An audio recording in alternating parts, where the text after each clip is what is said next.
السلام عليكم ورحمة الله. النهاردة معادنا مع مافين شوكولاتة يجنن يا جماعة.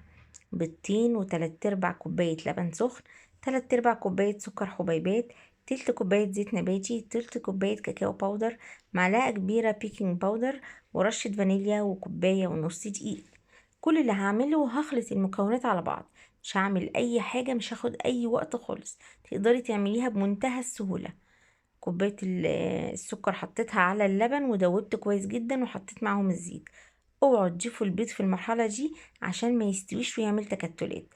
هنحط في الاول اللبن والسكر والفانيليا والزيت، تمام، يعني كل المواد السائلة ما عدا البيض، ونربهم كويس جدا. الرب ده هيدوب السكر وهيقلل من حرارة اللبن شوية، فاقدر لما احط البيض ما يحصلش اي تكتلات من اللي مضايقاني. وبرضو انا اول ما بنزله بصوا ايدي بالمضرب على طول ضربت عشان الحرارة بتاعة البيض تقلل من حرارة اللبن شوية، وتساعد ان هو يتضرب كويس من غير ما يعمل تكتلات. خلاص، بعد ما ربيته كويس انا مش عايزه اعمل اي فوليوم، مش عايزه اعمل اي حاجه، انا بخلط مكونات بس يا جماعه. مستعجلين بقى، في ضيوف جايين لنا على فجأة. الولاد عايزين ياكلوا حاجه حلوه كده وهما بيذاكروا يتسلوا فيها. يعني مش عايزه اقول لكم لا واقفه ولا كلفه ولا من وراها مواعين كتير ولا اي حاجه، كله على بعضه.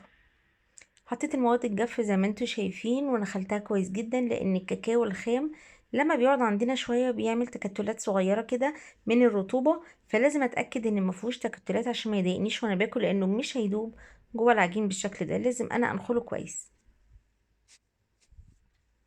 نخلته وقلبت، مش هخلط كتير برضو، انا كل اللي انا عايزاه المكونات تختلط وما يبقاش فيه تكتلات في العجين من جوه. في المرحله دي انا ولعت الفرن على 180 او 170 حسب حراره فرنك عاليه ولا لا. القوام زي ما انتوا شايفين تقيل مش خفيف، تمام. عشان كده انا حاطه معلقه كبيره بيكنج باودر على كوبايه ونص دقيق، لان هو عامل الرفع الاساسي مع البيض.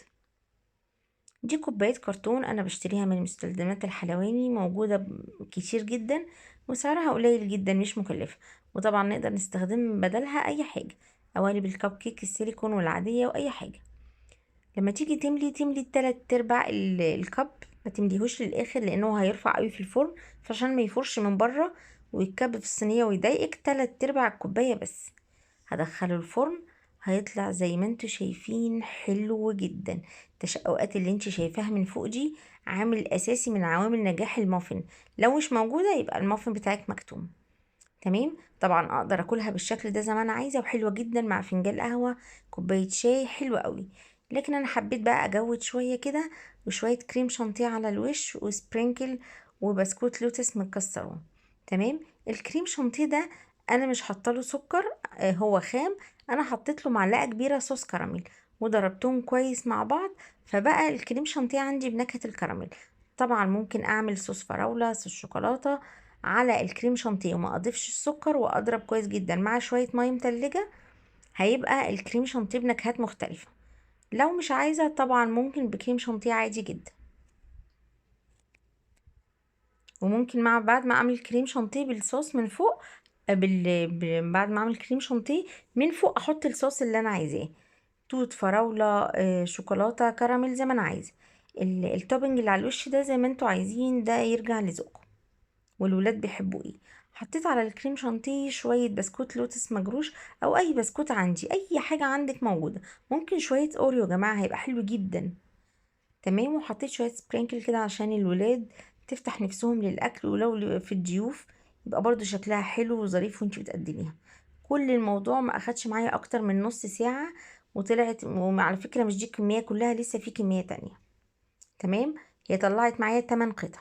لو عجبكم الفيديو، انا رندا ودي قناتي، وما تنسونيش في اللايك.